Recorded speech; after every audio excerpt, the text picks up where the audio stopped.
Hello dear students, next exercise பார்க்கறதுக்கு முன்னாடி ரெண்டு பேசிக் வீடியோ இருக்கு. அந்த பேசிக் வீடியோல பேசிக் நம்பர் 1 பார்க்கலாம். இன்டகிரேஷன் பை பார்ட்ஸ் அப்படின்னா என்ன? முதல்ல இந்த ஹைலைட் அப்படின்னு சொன்னா என்ன பார்த்துக்கலாம். Inverse trigonometry, logarithmic, algebra, trigonometry, exponential இந்த ஆர்டர்ல தான் நம்ம சூஸ் பண்ண போறோம். எந்த கிவன் கொஸ்டின் இருந்தாலும் டிஃபரன்சியேஷன் பண்ணும்போது கிடையாது, இன்டகிரேஷன் பண்ணும்போது. சாப்டர் நம்பர் 10ல யூஸ் பண்ண போறது இல்லை, சாப்டர் நம்பர் 11ல யூஸ் பண்ண போறோம். ஸோ ஹைலைட் அப்படிங்கிற ஆர்டர்ல தான் நம்ம சூஸ் பண்ண போறோம். எதை சூஸ் பண்ண போறோம்? கீழே இருக்கிற given terms of integration by parts. அப்படின்னா சப்போஸ் கிவன் கொஸ்டினா இன்டகிரல் யூ டிவி அப்படின்னு கொடுத்துருந்தாங்கன்னா அதுக்கான ரிசல்ட் என்ன? Integral u dv is equal to uv minus integral v du அப்படின்னு எழுதணும். இதுதான் நம்ம ஃபாலோ பண்ண போற மெத்தடா. இந்த மெத்தடுக்கு பேரு தான் இன்டகிரேஷன் பை பார்ட்ஸ். இது இன்னும் கொஞ்சம் பெட்டரா எக்ஸ்பிளைன் பண்ற கவனி. ஃபார் எக்ஸாம்பிளுக்கு ஒரு கொஸ்டின்ல 2 டேர்ம் கொடுத்துருக்காங்க. எக்ஸுங்கிறது ஒரு டேர்மா, இ பவர் எக்ஸுங்கிறது இன்னொரு டேர்ம். அப்போ அதை இன்டகிரேட் பண்ணா அதுக்கான ரிசல்ட் என்ன அப்படிங்கிறது கொஸ்டினா இருந்ததுன்னா, எக்ஸுங்கிறது ஒரு டேர்ம், இ பவர் எக்ஸ் டிஎக்ஸுங்கிறது இன்னொரு டேர்ம் அப்படின்னா இதோடைய ஃபைனல் ரிசல்ட் என்ன அப்படின்னா இது எப்படி எழுதலாம்? அதுக்கு நான் இங்க ஒரு பேசிக் சொல்ற கவனி. இப்போ first எக்ஸ்ங்கிறது algebra, e power எக்ஸ்ங்கிறது exponential. அப்போ எது ஃபர்ஸ்ட் வரும்? அல்ஜீப்ரா ஃபர்ஸ்ட் இருக்கு, எக்ஸ்போனென்ஷியலா செகண்ட் இருக்கு. அப்போ அல்ஜீப்ரா தான் ஃபர்ஸ்ட் இருக்கு. அப்போ அந்த அல்ஜீப்ராயிக் டேர்ம் எக்ஸை வந்து யூ அப்படின்னு சொல்லி நம்ம எடுத்துக்கணும், டினோட் பண்ணிக்கணும். இப்போ எக்ஸுங்கிறதா யூ உடைய வேல்யூ. இந்த ரிமைனிங் டேர்ம் இருக்குல்ல இ பவர் எக்ஸ் டிஎக்ஸா, இந்த இ பவர் எக்ஸ் டிஎக்ஸ்ங்கிறது வேல்யூ, இந்த டிவி உடைய வேல்யூ.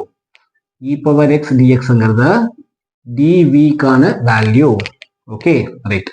இப்போ ஃபர்ஸ்டா இந்த யூவை டிஃபரன்ஷியேட் பண்ண கிடைக்கும். du by dx is equal to x differentiate பண்ண 1. therefore du is equal to இது அந்த சைடு போயிடுச்சுன்னா dx ஆயிடும். ஓகே, அப்போ du உடைய வேல்யூ dx, u க்கு பதிலா வேல்யூ x. அதே மாதிரி dv உடைய value e power x dx. சரி, கவனி question. u into integral u into dv, integral u into dv ஃபார்மேட்ல இருக்கு. இது u, இது dv. dv உடைய value e power x dx. இப்போ நான் ரெண்டு சைடுமே e power x dx is equal to dv ன்னு இருக்கு. அப்போ ரெண்டு சைடுமே இன்டகிரேட் எடுத்தோம்னா e பவர் x இன்டகிரேட் பண்ணா e பவர் x தான் is equal to இன்டகிரேஷனும் டிஃபரன்சியேஷனும் இருந்தா அந்த இன்டகிரேஷன் டிஃபரன்சியேஷன் கேன்சல் பண்ணலாம், டைரக்டா v. Value of v is equal to e power x கிடைச்சிருக்கு. Value of dv is equal to e power x dx கிடைச்சிருக்கு. அதை எடுத்து நம்ம இந்த வேல்யூல அப்ரோச் பண்ணிடலாம். therefore integral x into e power x dx இருந்ததுன்னா u into dv ஃபார்மேட்ல இருந்ததுன்னா அதுக்கான ரிசல்ட் u into dv ஃபார்மேட்ல இருந்ததுன்னா அதுக்கான result is equal to uv. uங்கிறது என்ன? uங்கிற value x into v, v உடைய value e power x minus integral v, v க்கு வேல்யூ என்ன? e power x into du, du க்கு பதிலா என்ன எழுதலாம்? dx ன்னு எழுதலாம். அப்போ integral x into e power x dx is equal to x into e power x minus e power x integrate பண்ணா e power x தான் plus c அப்படின்னு ஆன்சர் எழுதிடலாம். அப்படின்னு இந்த ஃபர்ஸ்ட் மெத்தட் எக்ஸ்பிளைன் பண்ணுது. புரியுதா சொல்றதா? u dv அப்படிங்கிற டேர்ம் எப்படி இன்டகிரேட் பண்றதா?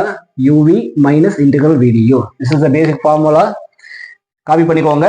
அந்த நெக்ஸ்ட் பேசிக் பார்த்துடலாம். அதுக்கு முன்னாடி 1 மினிட்டா இந்த இன்டகிரேஷன் பை பார்ட்ஸை விட ஈஸியான ஒரு மெத்தட் இருக்கா அப்படின்னா ஒரு மெத்தட் இருக்கு. இந்த மெத்தட் பெர்னோலி அப்படிங்கிறவர் வந்து ஃபைண்ட் அவுட் பண்ணியிருக்காரு. அதுதான் Bernoulli formula for integration by parts அப்படிங்கிற செகண்ட் பேசிக். இப்போ இந்த பேசிக் உங்களுக்கு சரியா புரிஞ்சதுன்னா காப்பி பண்ணிட்டு நம்ம நெக்ஸ்ட் பேசிக் பார்த்துடலாம். Thank you students.